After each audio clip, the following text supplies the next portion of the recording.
mentioned as a within security and arrest treasury being the most important, as clearly identified in our inaugural address. Since February 2022, the contribution of oil revenue from the NNPC to the Federation account has been zero, and many states have difficulty paying salary.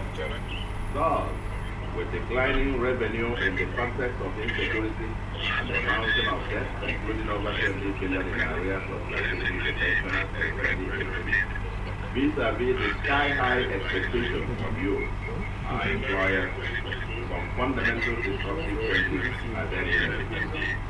I remind everyone who has tried to commiserate with me that I consciously applied for this job, and there will be no excuses. We thank you, Munamdi Anambra, for your continued solidarity and support, and together, Anambra will win.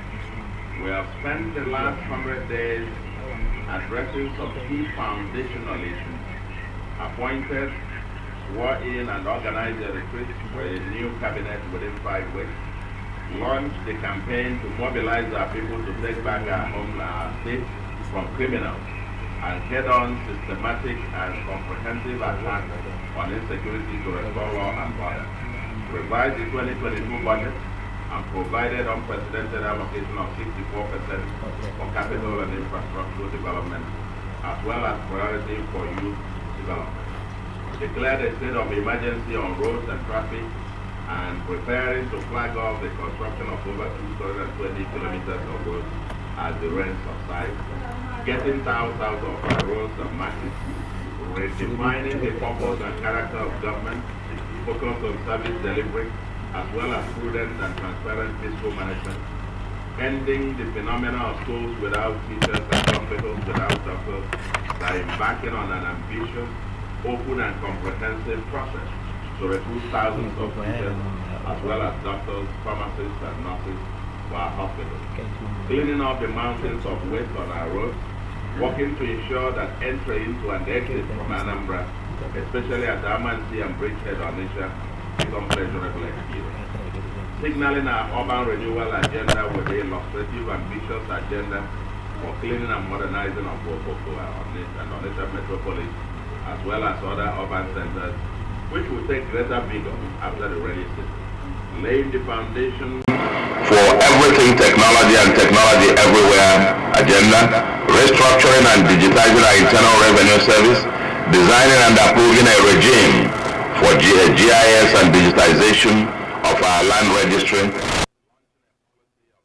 owing gratuity to new retirees and gradually paying down the backlog for the state service, civil service, and approving same for local government, etc., etc.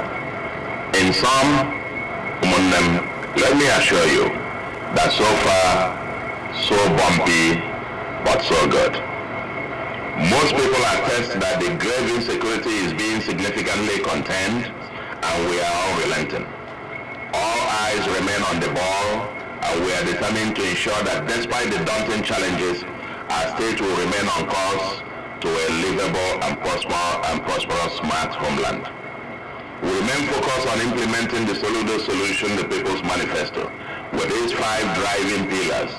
The first being security, law and order, economic transformation agenda, social agenda, governance, rule of law and value system, and yes, the environment towards a clean, green, planned, sustainable cities, markets, and cities. Below, we summarize some of the initiatives we have begun with under these 5 pillars as follows. First, law and order. Security, law and order. We created a new Ministry of Homeland Affairs, which is for Homeland Security, to signal the emergency and utmost priority of Homeland Security. We embarked upon mass mobilization of citizens and critical stakeholders, including security, energy, traditional rulers, town unions, youth, civil society organizations, businessmen and women, agitation groups, etc. We work with the Southeast bishops to organize prayers, offer laws, etc. The people are united in fighting against the lucrative criminal enterprise and these idolatrous energizers, which have held the entire South Senatorial Zone plus Obaru local government hostage. The criminals, masquerading as agitators, have been exposed, and the nexus between crime, idolatry, and hard drugs has also become evident. The narrative is changing, and the people are seizing the conversation and the message. We've declared zero tolerance for criminality and drug abuse. No forest, bush, or house can accommodate criminals in Anambra, and government is determined to do sustained battle with them. Even as we speak, there is something ongoing.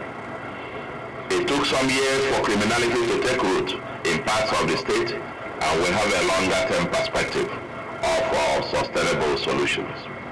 We've had a cohesive operational team with the State Security Council and the enhanced operational capabilities. We remain grateful to the various security agencies for the massive support and professionalism displayed so far. We created the Anambra Vigilante Central Strike Force to complement the security forces to keep our forests and homeland free of these criminals. We've put several to work. A lot of programs are underway through the Ministry of Women Affairs, Ministry of Youth Development, and our ICT agency, and other government institutions under the Youth Empowerment and Preventive Security approach. There's the establishment and the inauguration of the Truth, Justice and Peace Committee, which was done I think 2 days ago, to investigate the remote and immediate causes of the agitation and violence in Anambra and Southeast, seek a restorative justice approach for truth-telling or real facts, for the healing of the victims of violence, accounting for responsibility and accountability of the actors, conditional mercy for the repentant perpetrators, restitution for certain losses and rehabilitation of the perpetrators, for the overall aim of restoration of peace and justice, as well as promotion of development in the state and the region.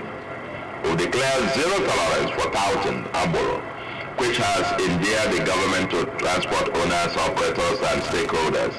Actually, the KK Drivers Union came the other day to present us a letter. I don't know whether that was supposed to be an award, but a letter of gratitude. More programs and projects will be unveiled in due course, particularly to retain and empower former touts. Citizen participation has been emboldened. We've created an avenue for connecting with the people by provision of 7 phone lines for citizens to reach the security and managers of the state. There is a flood of actionable intelligence, and the security forces are promptly responding to this. The 6 p.m. to 6 a.m. curfew on motorcycles, Okada, Keke, and shuttle buses in 8 local governments is a short-term security measure that will be lifted in no distant time. Work is ongoing to restructure and strengthen the community security architecture and deployment of technology in our security. We also declared emergency and traffic management, and the Anambra Road Traffic Management Agency is being strengthened to be able to deliver. The second pillar is our economic transformation agenda. On works and infrastructure, quite a bit seems to be ongoing. A new framework for a combination of direct labor model and outsourcing, that is contracting model, in the provision of roads and infrastructure, as well as concessioning, public-private partnership, public-community partnership, as well as rural community infrastructure development model are all being worked out.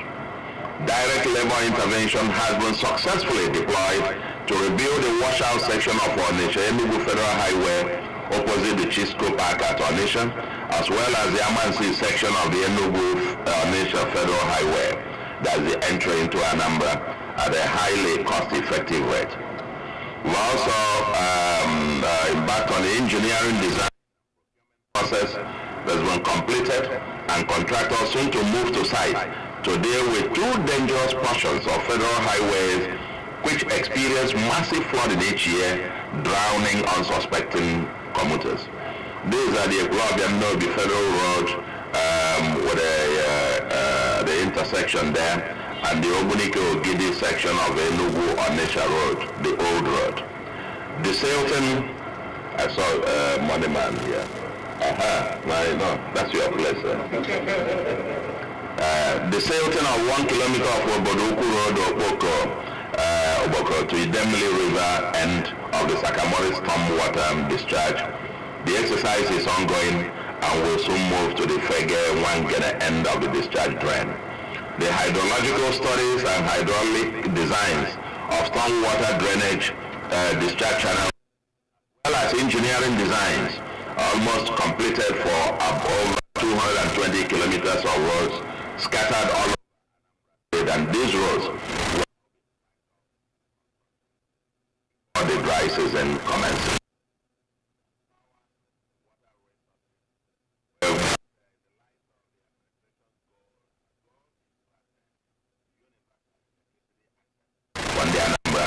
And the government has reconstituted and reinvigorated the Anambra State Power Committee, which also has the EEDC as a member.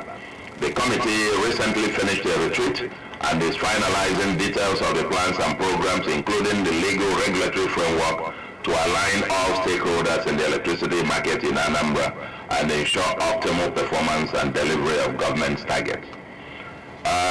Still there, we have the rehabilitation of the water facilities at the Jerome Udog Secretariat for civil servants.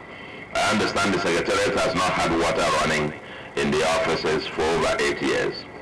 There is the completion of the urban water generation at Amuko Uruagunewi, the achievement of open defecation free status stopped, and to maximize our potentials in these highly profitable agro-value chains to create job, wealth, and revenue to the state government. Created 14 different teams to aggressively drive the agro-transformation agenda of the new government at all levels. The reactivation of the Ministry of Agriculture e-platform for data gathering, hosting, and dissemination to enable R&D, tech-driven monitoring and evaluation. There is the restoration of the image of Anambra as a responsible, trustworthy recipient of development programs by the World Bank, ADB, UN, Japan, FGN, etc. by paying part of the counterpart funding, and adoption and declaration of agricultural systems. On transport, we were embarking on the decongestion, removal of obstructions along a major head bridge, Opiweka to Amok and Oka to Ekulobia.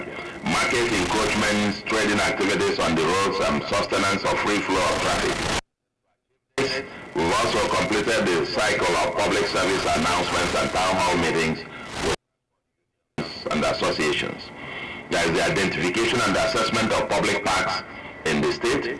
The central traffic compliance and enforcement teams at zonal levels have also been reconstituted.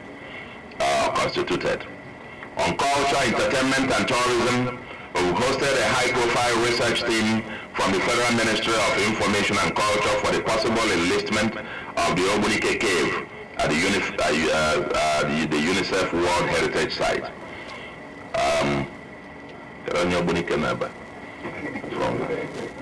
There are 3 designs from notable activities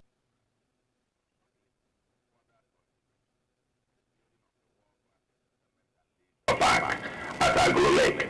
The designs will be presented to the Executive Council soon. Anambra State Executive Council has also given approval for the deployment of Anambra Tourism System Statistics, a globally approved strategy which will provide automated digital monitoring and regulation of tourism and hotel industry, among other sectors. And this will boost and standardize hospitality, hotel, and other related businesses. On lands, the Evaluation and Service Delivery Committee is a new innovation introduced under the present administration. The committee is charged with the responsibility to, among other things, ensure expeditious action and quick delivery, service delivery in every documentation process within the time frame stated in the ministry's timeline for execution of tasks. The committee also ensures strict compliance with the time limit assigned to every department or unit in the timeline for efficiency and quick service delivery. Land Disputes Resolution Committee has been set up to review land disputes. It will issue public notice directing holders of certificate of occupancy issued on or before December 31st, 2018 to pay up their outstanding ground rents, and we intend to announce proposed revocation of rights of occupancy for those who pay within stipulated time. That's the implementation of GIS, Geographic Information Service, to enhance effective land administration and increase revenue, which has been approved by the Executive Council. The launching of Land Transparency Initiative and setting up partnership forum with private sectors and operators in land and property sectors is also ongoing. We've begun to engage with host communities on acquisition of 1,000 to 2,000 acres of land for us to build almost like a new city, as it were. Actually thinking of where will become the new entertainment resort, almost the African Disney, as it were. There's a trial run on implementing fast-track mortgage transaction accelerated program in the Ministry of Land, and this has commenced. There's the Anambra State Land Reform Committee has also been constituted. The committee is to review the procedures, parameters, and purposes for land acquisition, allocation, and revocation. On technology, the Digital Tribe Initiative is ready, and this will be launched pretty soon. The standardization of internet assets, the process of hosting all the MDAs under the same domain has begun. And the Anambra Cloud, the public cloud service, has just been finalized. The state digital assets, it will attract thousands of direct and indirect jobs, as well as help launch Anambra fully into the global global economic sector. The concept and proposal for a public Wi-Fi for the state is being finalized, and deployment will ensure areas will be powered by Wi-Fi. The NICDA is the National Information Technology Development Agency, has expressed interest in launching an innovation center in Awka, the first of its kind in the southeastern part of the country, and land will be allocated for the project shortly. There is a baseline study of e-government in Anambra. The ICT agency undertook the study, which showed that the state of e-government infrastructure, and this will serve as a basis for the development of our civil service into a digital workforce. And GovTech preliminary stage has also been completed. Now on the social agenda, that's our third pillar, education. We just completed phase 2 of screening of over 40,000 candidates who apply for teaching jobs in the primary and secondary schools, and the next phase of interviews for the last 6,000 or so will reveal the state of aligning them responsive to the needs of the state and Nigeria, and also launch the Operation Bring Back Our Schools, Adopt a School program to support government effort in improving our educational system. Our students, no list of them, is that our students have successfully completed their WAEC exams despite the insecurity challenges in the state. In health, quite a bit has also happened. We had the groundbreaking ceremony of Consolidated Wholesale Center, OBA, and has been achieved. The project was gymed for 6 years, and it will be the largest drug distribution hub in West Africa. We introduced and activated the drug revolving fund in state hospitals, achieved a rapid response to measles outbreak, which occurred in 13 local governments. And currently the outbreak has been contained in 12 local initial 13. The fixing of the state ambulances to aid the emergency responses with a toll-free number boldly displayed. There's a massive recruitment of workers in our general hospitals, the activation of hospitals, of dental units in general hospitals in Umu and the Columbia, optimization of laboratories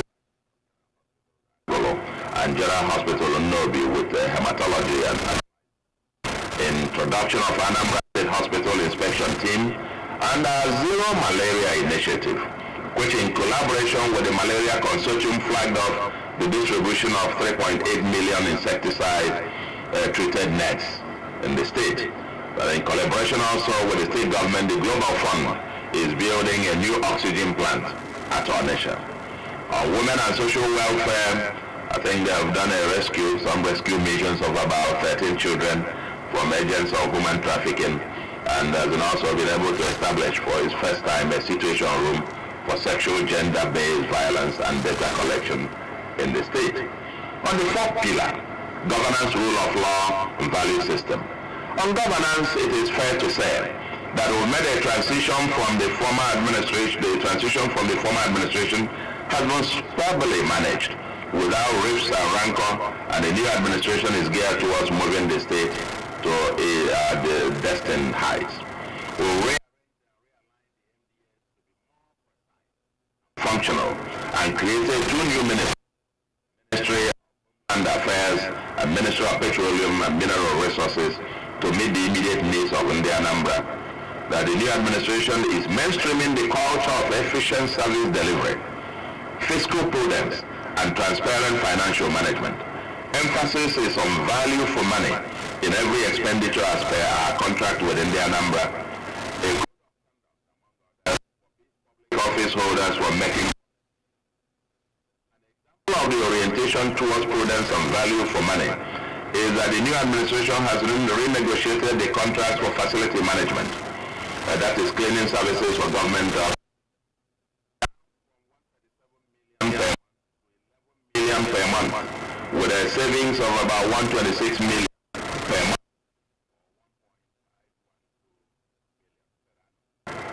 With the savings in 1 month, we have fixed Damansi Road with this logjam. I will still to intervene. That's the new normal for our administration, and that is cutting waste service to the people. We maintain the policy of the past administration. Communities receive grants from the state government to execute a project or projects. Our administration has launched the new phase, 25 million.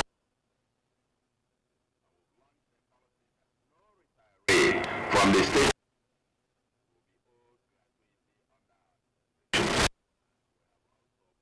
retirees. We have paid gradually to pay gratuity to pensioners who retire in 2018, and there is hope and joy in the land. We have for local governments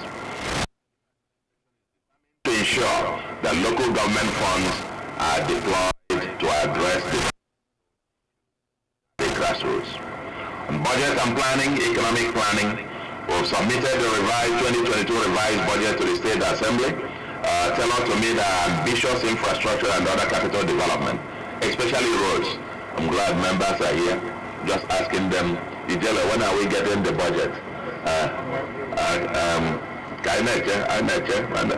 They are waiting. They are waiting. The roads are waiting. The communities are waiting. Once you get the budget, we will start the roads. Updating the social register, which is a social protection and elderly in our state. It was last updated in 2017. UNDP, UN system is back in Anambra, and an office space has been given to them with our logistics support to enhance their functionality. There is the ongoing engagement to implement the Ease of Doing Business program in Anambra with support from the Office of the Vice President. And there is also ongoing development of economic and social database with the Statistical Office. An Anambra Internal Revenue Service will completely digitize our revenue collection to remove leakages and widen the bracket to meet our set targets. ANSI has been replaced with ASIN, ASIN, which ensures dynamic biometric collation structure. That's a new digital structure that would ensure long-term and user-friendly channels, pilot schemes on the use of POS, USSD, web and app channels, and the payments into banks and bank order term agents, which ensures that those within the informal sector especially can make payments. We also commenced wide-scale engagements with the various markets and transport unions to ensure that the leakages are blocked. On local government chieftaincy and community affairs, we had the PwC to review the operations of local government and they have submitted a report for action. We resolved 15 community disputes, which included reinstating forces and generals through rule of law, resolved 11 community crises and successfully conducted 15 town union elections. As part of government's resolve to put an end to lingering leadership crises in the Ministry of Local Government and Chieftaincy Affairs has continued to engage with key stakeholders in communities with a view to resolving the crisis. And government has also ensured that communities are allowed to elect their own leaders, thereby reducing the appointment of caretaker committees. And the final section pillar is our environment towards a clean, green and planned sustainable communities and markets and cities. On environment, we've embarked upon the clear Onisha, Boko, Okampo, etc., which had impeded flow of traffic, undermined commercial activities, and constituted health hazards. Drainage, preventing the impending flood, and revised and launched the collection and the evacuation of solid waste within waste management contractors for the 31 zones specified in the state. We've launched a tree planting campaign designed to make Anambra the greener state in Nigeria. In conclusion, Umunnem the Anambra will still have a very not time to celebrate. In March 2022, we shall present you with the first annual report. For now, 2023, we'll present you with the first annual report. For now, we are keeping our work to ensure that you ensure your safety and for your prosperity. We are working hard, and the Monday sit at home will soon be history, and our children will have their full week of studies, and our businesses will be on full charge again. The road ahead will be bumpy, but every citizen has a duty to contribute to building this livable and prosperous homeland in the context of dwindling resources. You will be called upon to bear some sacrifices. To my supporters and party members, it will mean that the state can no longer afford many political appointments. The effective government will be required. In the Anambra, at home, pay your taxes to the Anambra state government. We can't build those roads to your local governments and communities with bare hands. Our covenant with you is that your tax money work for you. For those who made a living by collecting revenue on behalf of government through various quote revenue windows, we work as the government is determined to collect every kobo due to it. Yes, all money is out, but with those in government, it means that the state can't afford any waste of any sort. That are absolutely imperative will be undertaken in our quest to ensure that every penny is devoted to give maximum value to the Anambra. With the spirit of sacrifice and patriotism by all, Anambra will surely win.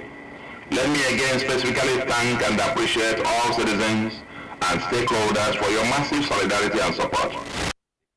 Traditional rulers, town unions, youth and women organizations, market unions, transporters, civil society organizations and professional groups, captains of industry, members of the media, etc.